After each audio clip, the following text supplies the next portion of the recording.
ओम शांति। आज 15 जून 2024 আজকের পরমাত্মার মহাবাক্য। পরমাত্মা বলছেন যে তুমি গাফলতি করো না। তো গাফলতি কিসে না, না কাউকে দুঃখ দেওয়া, না কারোর থেকে দুঃখ নেওয়া। যা তুমি দেবে তা তুমি রিটার্ন অবশ্যই পাবে। এই পৃথিবীতে সায়েন্সের থিওরি এবং আধ্যাত্মিকতার থিওরি এই একই।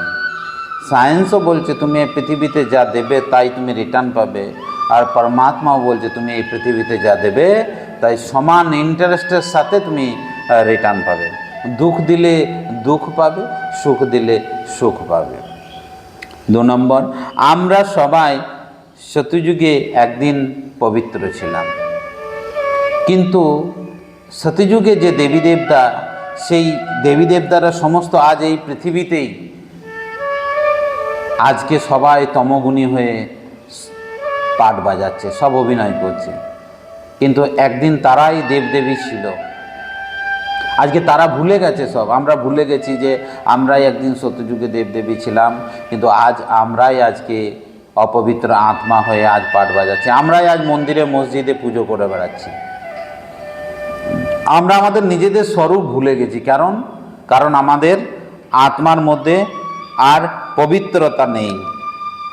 ভগবান আমাদের এই গীতা জ্ঞান অন্তিমে যখন আমাদের আত্মা তমগুণী হয়ে যায়, তখন পরমাত্মা অবতরিত হয় এই পৃথিবীতে এই সমস্ত আত্মাদেরকে আমাদের স্বরূপ স্মরণ করানোর জন্য। যে আমাদের স্বরূপ স্বভাব কি না, আমাদের স্বরূপ স্বভাব হচ্ছে আমরা আত্মা, আমরা জ্যোতি স্বরূপ, এই শরীরের মালিক। কিন্তু আজ আমরা সেই স্বরূপ ভুলে গিয়ে আজ আমরা নিজেদেরকে শরীর ভেবে ফেলেছি, যার জন্যই সমস্ত কামনা, বাসনা, আকাঙ্ক্ষা, ইচ্ছা, এই সমস্ত ধন দৌলত বৈভবে আমরা আজ ডুবে গেছি। আমাদের স্বভাব স্বরূপকে আমরা ভুলে গেছি। তো ভগবান বলছেন তোমরা সব আত্মা জ্যোতি স্বরূপ, আর আমি তোমার পিতা পরমাত্মাও জ্যোতি স্বরূপ। এটাই আমাদের শাশ্বত, এটাই নিত্য, এটাই অনাদি, যে তোমরা সব জ্যোতি, আমিও জ্যোতি।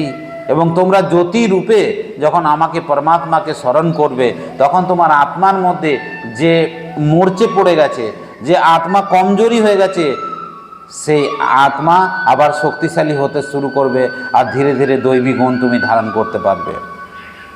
সৃষ্টি, স্থিতি আর পালনা, সৃষ্টি, স্থিতি আর বিনাশ, এই 3টে কর্তব্য।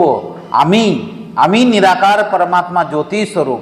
আমি নিরাকার নয়, আমি জ্যোতি স্বরূপ পরমাত্মা। আমি আমার 3 সন্তান ব্রহ্মা, বিষ্ণু আর শঙ্কর, এই 3 জনাকে দিয়ে আমি আমার কর্তব্য করি।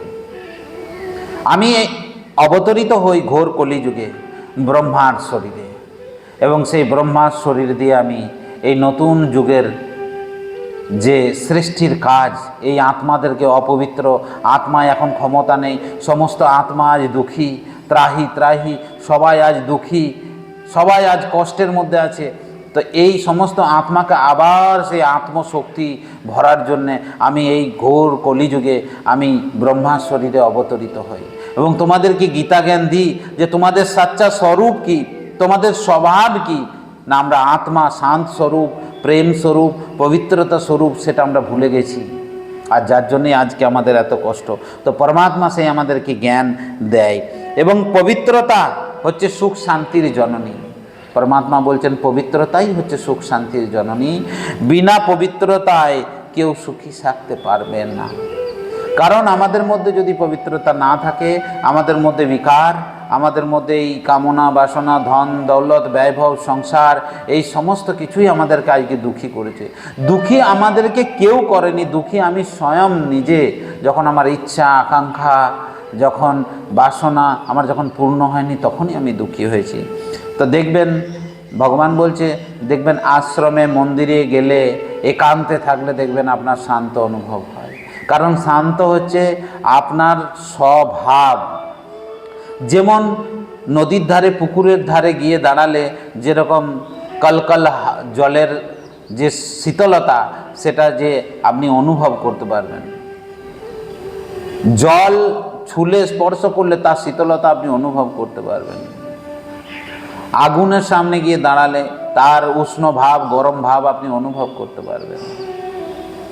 তো সেটা হচ্ছে আগুনের উষ্ণতা হচ্ছে স্বভাব, আর জলের শীতলতা হচ্ছে স্বভাব। সেটা আমাদেরও স্বভাব হচ্ছে আমরা শান্ত স্বরূপ, পবিত্র স্বরূপ, জ্ঞান স্বরূপ, সুখ স্বরূপ, শান্ত স্বরূপ, কিন্তু আমরা ভুলে গেছি। সেটা মনে পড়াবে কে না, তার জন্যই পরমাত্মাকে পৃথিবীতে আসতে হয়েছে। আচ্ছা, ওম শান্তি, ওম শান্তি।